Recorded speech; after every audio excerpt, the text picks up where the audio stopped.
Hello friends, welcome back to my channel. இன்றைக்கி நம்ம இட்லி மிளகாய் பொடி எப்படி சேர்த்துன்னு தான் பார்க்க போகிறோம். எந்த ஒரு கலப்படமும் இல்லாமல் வீட்லேயே டக்குன்னு மேக்ஸிமம் 20 மினிட்ஸ்க்குள்ளே செய்யக்கூடிய இட்லி மிளகாய் பொடி தான் எப்படின்னு பார்க்க போகிறோம். வாங்க வீடியோக்குள்ளே போகிறதுக்கு முன்னாடி நம்ம சேனலை இது வரைக்கும் சப்ஸ்கிரைப் பண்ணாதவங்க சப்ஸ்கிரைப் பண்ணிக்கோங்க. பக்கத்தில் இருக்க பெல் ஐக்கானையும் கிளிக் பண்ணிக்கோங்க. ஒரு வானல் வச்சுக்கோங்க. நான் இன்றைக்கி ஒரு 100 கிராம் கடலைப்பருப்பு சேர்த்திக்க போகிறேன். கடலைப்பருப்புலையே கொஞ்சம் தேவையான அளவு மிளகாய் பொடிக்கு எவ்வளோ தேவையோ அந்தளவுக்கு நான் உப்பு சேர்த்திக்கிட்டேன். கல் உப்பு நல்லா வறுத்து எடுத்துகிட்டு வந்துடலாம். முறுமுறுன்னு வறுத்துடலாம். ஒரு கைப்பிடி கருவேப்பிலை. மேக்ஸிமம் ஒரு 20 மினிட்ஸ் இருந்தால் போதும். நம்ம இந்த இட்லி மிளகாய் பொடி வீட்லேயே நம்ம தயார் பண்ணிடலாம். கடலைப்பருப்பு நல்லா முறுமுறுன்னு வறுத்துடலாம். மீடியம் ஃப்ளேமில் வச்சுக்கோங்க, ஹை ஃப்ளேமில் வேண்டாம். கடலைப்பருப்பு ரொம்ப கரிஞ்சிரும். அதனால் நம்ம மீடியம் ஃப்ளேமில் வச்சு வறுத்துடலாம். அவ்வளோதான், கடலைப்பருப்பு வறுபட்டுருச்சு. வேறு ஒரு பிளேட்டுக்கு மாற்றிடலாம். இப்போ இந்த கடலைப்பருப்போட சூட்லேயே நான் ஒரு 1 டீஸ்பூன் பெருங்காயத்தூள் சேர்த்திக்கிட்டேன். இப்போ அதே வானலில் நம்ம எந்த கப்பில் கடலைப்பருப்பு எடுத்தோமோ அதே கப்பில் அதே அளவு நம்ம உளுத்தம்பருப்பு எடுத்துக்க போகிறோம்.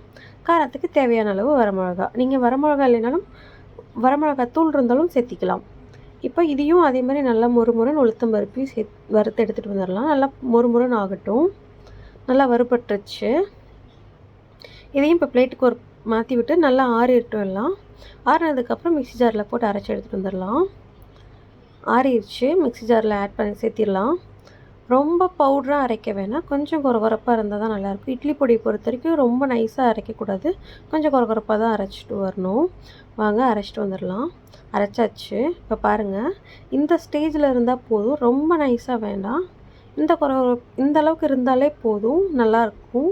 அவ்வளோதான், இட்லி மிளகாய் பொடி ரெடி ஆயிடுச்சு.